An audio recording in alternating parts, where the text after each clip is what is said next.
會有香港壓力應門第6季公義與價值觀第1集教化之用。歡迎大家收聽收睇會有香港壓力應門第6季。前5季描述香港文化特色，目的用以作為會有香港嘅基點。會有除咗講捍衛之外，更強烈地帶有提升香港文化嘅信念。而我將會喺第6季開始同大家一齊歷奇同埋探究我經常提及嘅文化揚升。揚升以重建香港有機共同體嘅目標嚟講，包含2個相反嘅動作。一方面揚棄香港文化未如理想嘅地方，揚升英文 sublation 一般譯做揚棄，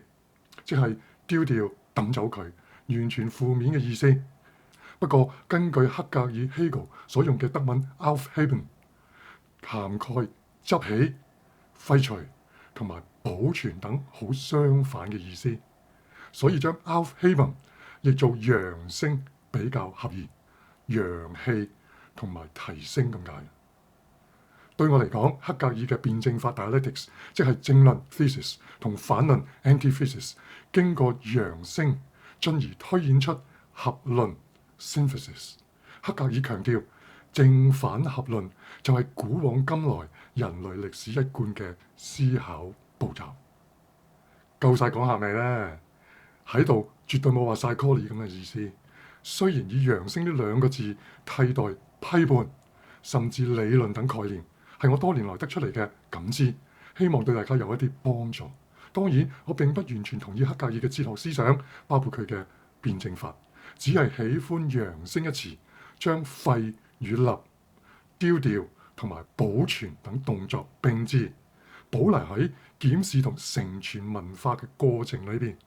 將文化批評同文化理論嘅實質意義具體呈現。批評、批判或者理論上嘅演繹，其實同時保存住負面嘅揚棄以及正面嘅提升或升華等正反2方面嘅意義。只不過坊間都偏重負面嘅解釋而已嘅啫。言歸正傳，今季講公義嘅原因好簡單。黎智英被判20年，我識嘅一位編輯被判10年。除咗表達咗大陸為咗蘋果而進一步自毀前途之外，唔少網民都為判刑而慨嘆公義何在？公義並非單純關乎法庭判斷或者作為法律概念而已。其實公義同日常價值觀係分唔開嘅，即係話爭取公義，包括為香港正囚尋求公義。我哋每個人都有角色，雖然暫時未必幫到在囚嘅，但係至少公義可以由我哋自身嘅覺醒做起，可以從香港原本奉行嘅英式普通法 common law 講起。之前提過 common law 為乜叫 common？ 原因佢唔限於專門或者狹窄嘅範圍，例如教會以內奉行嘅宗教法或者所謂神聖法規，管轄教牧人員或者教區嘅事宜。普通法所謂普通，因為佢管轄一般人共有嘅範疇。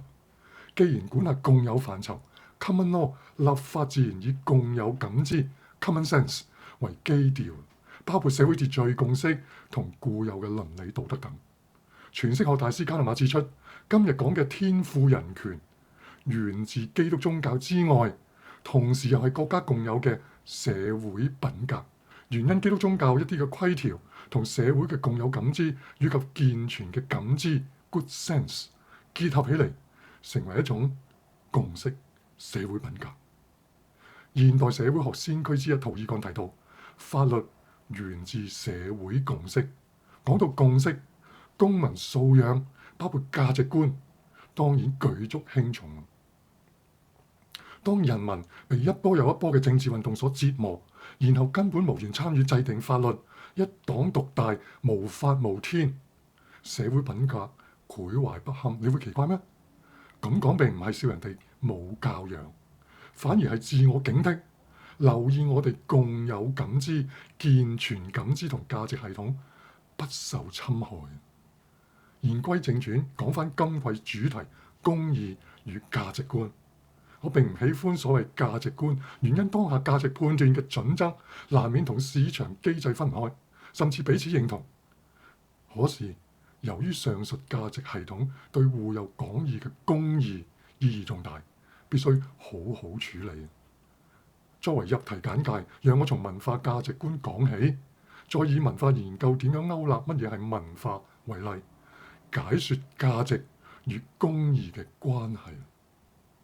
文化價值對余英時嚟講，指向教化問題，即係個體內在與外在兩者喺達至止於至善嘅目標上，點樣被關聯起嚟。余英時喺佢1984年嘅小書，突顯中國傳統文化價值着重內在修養同自我超越嘅特質，即人倫日用作為事實，而天道即作為價值嘅準則。只不過人倫日用同天道兩者都是不即不離，意思係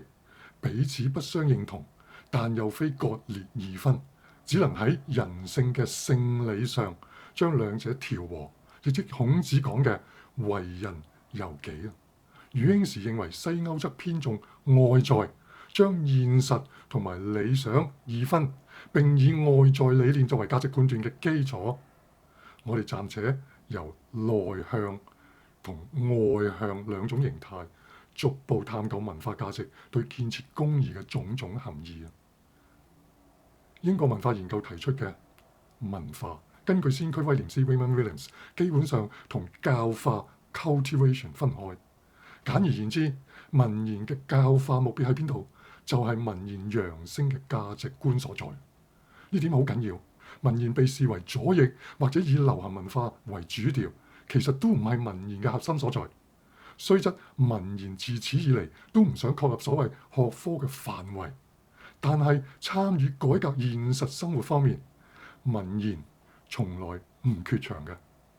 就歷史處境嚟講，二戰後英國新生代知識分子，尤其是來自低下階層嘅知識分子所面對嘅係咩呢？就係社會階級同地位尊卑分明嘅挑戰。對文言先驅嚟講，問題並唔係無產階級革命或者專政，反而係捍衛工人階級嘅尊嚴同爭取工人階級同其他階級中上階層同等嘅地位，一種對無權勢者嘅保守主義。本科老師講過，二戰期間英國士兵清楚睇到由貴族擔任嘅將領有幾咁無能，兼且好大喜功，造成無數無謂嘅犧牲，所以戰勝後丘吉爾大選中落敗。而文言推演嘅首要係人人平等嘅價值觀，呢種由全民參戰而嚟嘅價值觀，如果帶有社會主義嘅味道嘅話，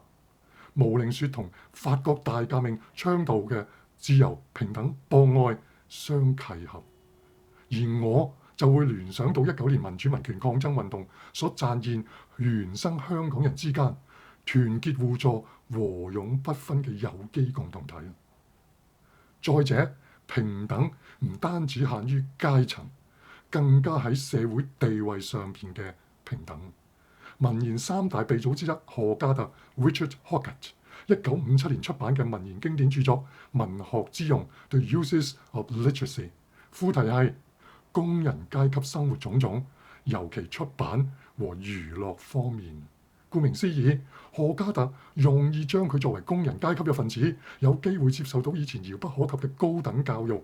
而佢並非因而向往中產生活，卻反過嚟以英國文學同語言上邊優良嘅傳統，所謂高檔次文化，捍衛並提升工人階級共同體嘅生活方式同埋趣味。換言之，讀書好叻嘅叻仔叻女攞到個好學位，並唔好高騖遠，鄙視昔日低微嘅出身，反而欣賞到平民大眾嘅苦與樂，並從中進行揚升。對一味自私自利嘅人嚟講，呢種共同感 commonality 仲唔夠左膠？咁黎智英賺到大把，又何必為香港爭取民主呢？所以黎生追求嘅其實係人人平等嘅公義，冇咗平等同地位上嘅共同感，又何來公義呢？係咪？更重要嘅係，何嘉特尤其抗拒二戰期間美國大兵帶嚟嘅中低檔次大眾傳媒同流行文化。呢點文言另一位先驅威廉斯同我兩位本科老師都有同感嘅。點解呢？輕鬆娛樂、過癮、亢奮一下，好處喺邊呢？好處就係繼續追逐勞動、揾銀同消費等機械式活動，然後以輕鬆娛樂、過癮、亢奮調劑一下咯。呢種價值系統好難容納自由平等同博愛等理想，遑論追求推己及人嘅公義啦。文言傳統另一價值觀源自抗爭中揾到出嚟嘅自我認同。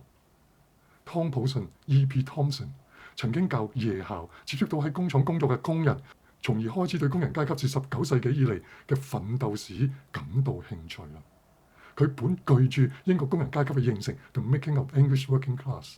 開宗明義指出工人階級並非社會學家用某啲準則，好似收入同教育水平、住房嘅類型或者生活方式等定義出嚟。湯普遜清楚指出，19世紀工人不斷為自我權益而抗爭，展現多彩多姿、傳流至今嘅抗爭文化。正如佢記錄1819年喺英格蘭西北一次10萬人參與嘅和平聚集，發起人咁講：大家都有一個目標，對這個目標的追求讓大家懂得自重，也讓大家在意見上攀升到一個較高的層次。就係呢種自覺嘅目標同自重，喺參與者中逐步形成一種認同，認同佢哋都係同一社群嘅人。英格蘭工人階級就喺生活經驗 （lived experience） 嘅過程裏邊油然而生嘅。我哋可以滿足於昔日港英殖民者帶嚟嘅普通法同法治精神，但係如果我哋生活上唔識得按平等、公正、公義行事為人，又有邊個會幫到你爭取呢？好不幸認識一位大專教師，佢會按自己喜好俾分某啲同學，而唔係按總成績分等級。無論如何，自己爭取翻嚟同守護住嘅公義，總比人家賦予嘅嚟得美滿，係咪？至於同樣教過夜校嘅威廉斯，文化更加體現博愛。佢從社會階級同地位擴展到對公民嘅教化方面。喺佢1958年出版嘅《文化與社會》，我哋睇到文言從事嘅係由文藝批評而嚟嘅延伸主義 （literary expansionism），將文學藝術對當代社會嘅揚聲同創意實驗延展到對社會生活嘅教化工作上面。威廉斯一方面將文化定義為整全生活方式，意指社會生活過度集中喺自由市場經濟上，造成精英主義。精英主義指手上具有經濟、金融等資本嘅少數人佔盡優勢，而威廉斯則為弱勢嘅階層同社群爭取更平等嘅機會。另一方面，佢將自身成長同求學嘅經驗描述為文化本為平常事，容易為所有人喺文化傳承同通過學習而能夠創意地探求新路徑上面打開大門，讓所有公民都揾到各自嘅角色。喺英國文言早年所訂立嘅文化價值，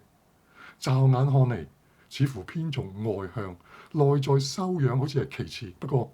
文言就係掌握二戰後高等教育向平民大眾開放嘅機遇，通過自我修養，同時懷抱大我。而公義就喺自我修養同教化公民大眾兩者之間協作而呈現。黎智英喺呢方面踏出咗一步，可惜正如英國文言都難以敵擋商業勢力，只能夠承受小成功大失敗。大家加油！